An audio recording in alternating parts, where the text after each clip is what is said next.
জুমার দিনে যে ব্যক্তি সকাল সকাল গোসল করে, বলেন আমার সাথে, জুমার দিন যে ব্যক্তি সকাল সকাল গোসল করে, আলোচনা তো খালি শুনলেই হবে না, মনেও রাখতে হবে।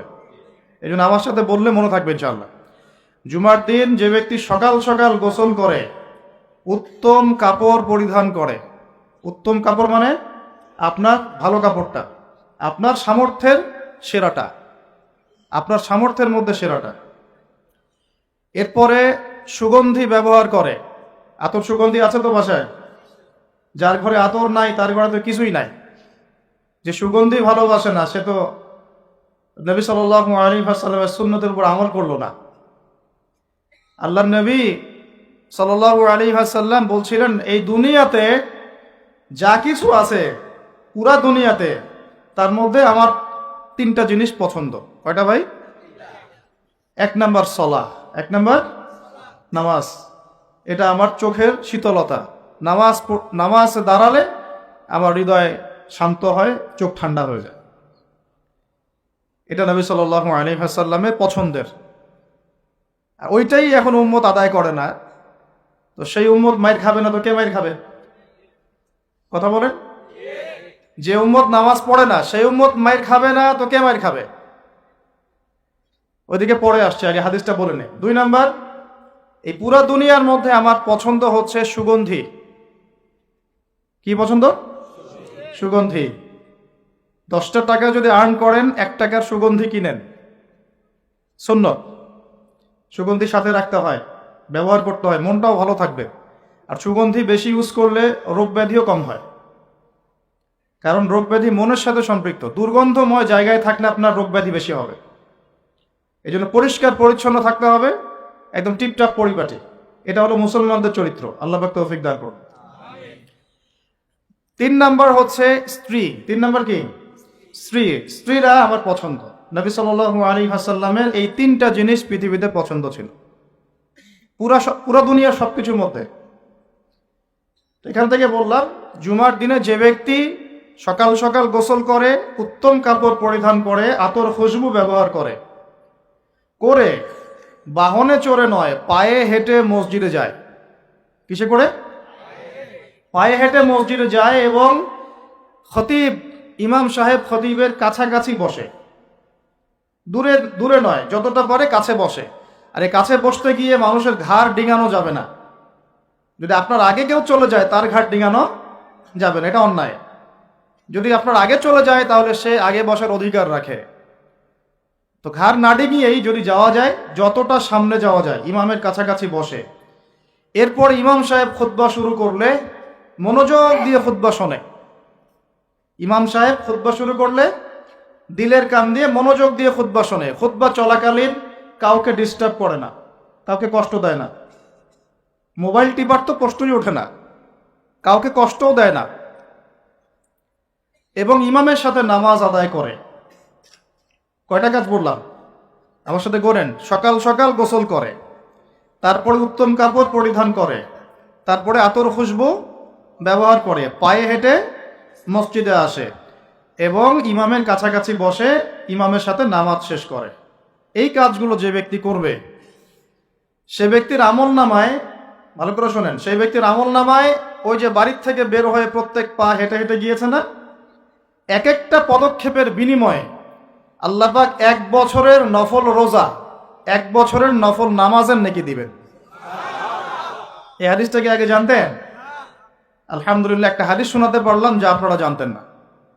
আল্লাহ পাক এই হাদিসের উপর আমাকে, আপনাকে সবাইকে আমল করার তৌফিক দান। তাহলে এখন কি দেরি করে যাবেন না আগে আগে যাবেন? 1 বছর নফল রোজা রাখা কি 4টাখানি কথা? 1 বছর নামাজ পড়া কি 4টাখানি কথা? কন্টিনিউয়াসলি, কোনো ঘুম নাই, ক্লান্তি নাই, কন্টিনিউয়াসলি নামাজ পড়েছে 1 বছর, কন্টিনিউয়াসলি রোজা রেখেছে, একদিনও বাদ দেয় নাই, 4টাখানি কথা? প্রত্যেক পদক্ষেপে পাবেন ইনশাআল্লাহ এই কাজগুলো আমল করলে।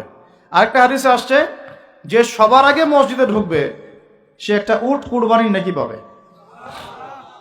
তারপরে যে যাবে সে একটা গরু কুরবানির নেকি পাবে। তারপরে একটা খাসি, তারপরে একটা মুরগি, এইভাবে করতে করতে করতে ডিম পর্যন্ত আসবে। এরপরে ইমাম যখন খুতবা শুরু করে দিবে তখন ফেরেশতারা খাতা বন্ধ করে ফেলেন। এই যে ভালো করে শোনেন, ফেরেশতা মণ্ডলী জুমার দিনে দরজার সামনে দাঁড়িয়ে থাকেন, মসজিদের দরজায় দাঁড়িয়ে থাকেন। কে আগে ঢুকলো সেটা লিখেন। এই যে আব্দুর রহমান আগে ঢুকেছে, এই যে আব্দুল্লাহ পরে ঢুকেছে দুই নম্বরে, আব্দুর রহিম 3 নম্বরে, এইভাবে লিখেন। তারপর যখন ইমাম খুতবা শুরু করে দেন তখন খাতাটা বন্ধ করে তারা খুতবা শুনতে বসে যান। এরপরে যারা আসে তাদের নাম ওই লিস্টে আর ওঠে না। নামাজের নেকি পান, ফরজ আদায় হয় ঠিকই, কিন্তু খুতবা এবং জুমার নেকিটা আপনি হারিয়ে ফেলেন। তাহলে এখন আমরা এমনিতে উম্মতে মুহাম্মাদের হায়াত কম, বেশি না কম? আগেকার উম্মত হাজার হাজার বছর বেঁচেছে, তাই না? 500, 200, 300, 400, 500 বছর বেঁচেছে। আমাদের 60-70 বছর। এর মধ্যে যদি এই সুযোগগুলো কাজে না লাগাই তাহলে হবে? আল্লাহ পাক আমাদেরকে এইভাবে আমলের মৌসুম খুঁজে খুঁজে আমল করার তৌফিক দান করুন। তো এই একটা সমস্যা শুনলাম আপনাদের এলাকায় খুব চলছে।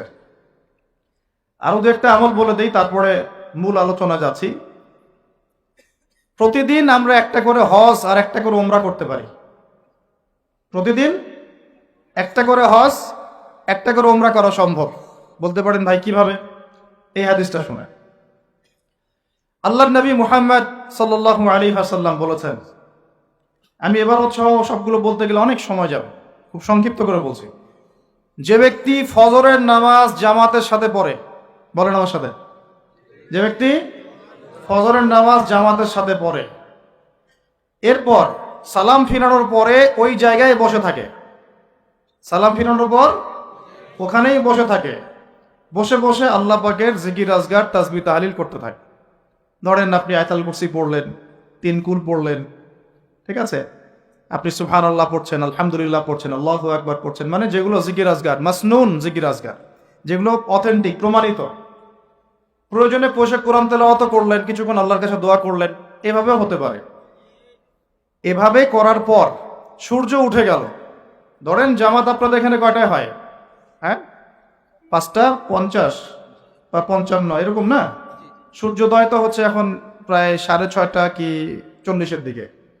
ধরেন 7টা পর্যন্ত আপনি জিকির আজগার করলেন, নামাজ ধরলেন, ধরে সকাল 7টা পর্যন্ত ওইখানেই আপনি আছেন মসজিদে, জিকির আজগার করছেন, তাসবিহ তাহলিল করছেন, কোরআন তেলাওয়াত করছেন, একটু দোয়া করছেন, ঠিক আছে? এই সময়টা কাজে লাগালেন।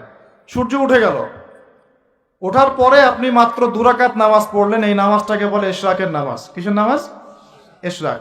এবার আপনি চলে গেলেন, মসজিদ থেকে বের হলেন। নবী সাল্লাল্লাহু আলাইহি ওয়াসাল্লাম বলছেন, এই ব্যক্তির আমলনামায় একটা কবুল হজ, একটা কবুল উমরার নেকি দেওয়া হবে। এইগুলো পাওয়া যাবে? একটা হজ করা 4 টাকারই কথা। সবার তো তৌফিকও হয় না, হয়? অনেকের টাকা আছে, হজ করতে পারে না, আছে না? অনেকের টাকা আছে, হজ করতে পারে না, সামর্থ্য আছে, যেতে পারে না। অনেকের শেষ বয়সে শরীর কুলায় না। আর হজ উমরার কাজগুলো একটু কষ্ট আছে। এগুলো বৃদ্ধ বয়সে যারা যান তাদেরকে বেগ পেতে হয়। ইমানের জোরে তারা করেন, কিন্তু শারীরিক কষ্ট আছে। এই কাজগুলো যুবক বয়সে করা উচিত। আল্লাহ পাক আমাদের সবাইকে এই যৌবনে হজ করার তৌফিক দান করেন। যারা আল্লাহর ঘর দেখে নাই তাদেরকে আল্লাহর ঘর দেখার তৌফিক দান করেন। তো এই আমলগুলো আমরা ছাড়বো না ইনশাআল্লাহ। আরেকটা আমল আমি বলে দেই, এটাও খুব গুরুত্বপূর্ণ একটা আমল। আর আমি যা বলছি আল্লাহ পাক যেন আমাকে আমল করার তৌফিক দান করেন। আল্লাহ রাব্বুল আলামিন আরেকটা হাদিসের মধ্যে, কুদসির মধ্যে বলছেন যে রাত যখন শেষ অংশ আসে, রাতের শেষ অংশ, আমরা এখন শেষ অংশে ঢুকি নাই, হয়তো 1টা বা 1:30 2টার দিকে ঢুকবো আর কি, তাই না ভাই? হিসাব করলে তাই তো হয় নাকি? কয়টায় সূর্য ডুবতেছে? কয়টায়?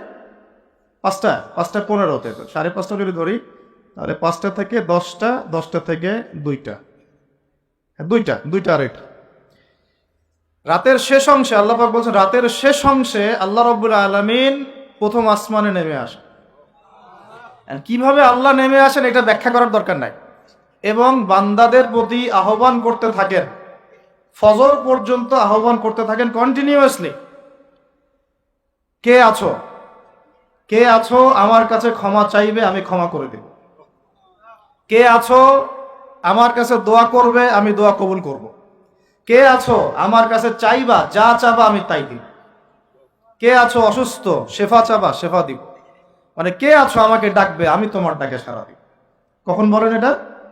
যখন আমরা ঘুমাই, যখন আমরা কি করে একদম ফেসবুক চালাই, বসে বসে ইউটিউব চালাই, ওই সময় মেয়েদের সাথে কথা বলি, ওই সময় গার্লফ্রেন্ডকে সময় দিই, তাই না ভাই? এগুলো সারা রাত মেগাবাইট কিনে, বোনাস প্যাকেজ কিনে, এগুলোই তো কাজ। যুবকদের কাজ কি এখন? যুবক ভাইরা শোনেন, আপনাদের জন্যই আমাদের এত পরিশ্রম। যাদের দাড়ি পেকে গেছে, 60-70 বছর বয়স হয়ে গেছে, বা 50-55 বয়স হয়ে গেছে, তাদেরকে নিয়ে আমাদের এত ফিকির নাই। তারা তাদের জীবনটা শেষ করে ফেলেছেন অলরেডি। আমাদের ফিকির আপনাদেরকে নিয়ে। আমাদের খুব ইচ্ছা, আমি নিজের কথা বলছি এবং আমার মতো যারা চেষ্টা করছেন তাদের কথা বলছি, তাদের খুব ইচ্ছা বাংলাদেশের 100% যুবক যেন নামাজি হয়। আমরা কি আশা করতে পারি আপনাদের কাছে এটা? বাংলাদেশের 100% যুবক যেন কোরআন তেলাওয়াত করতে পারে। পারা যাবে না? এটা পারা যাবে না? যাবে না? অসম্ভব কিছু? বাংলাদেশের 100% যুবক হারাম সম্পর্কে যাবে না। এরা হালাল খাবে, খেয়ে বুক ফুলায় বিয়ে করবে।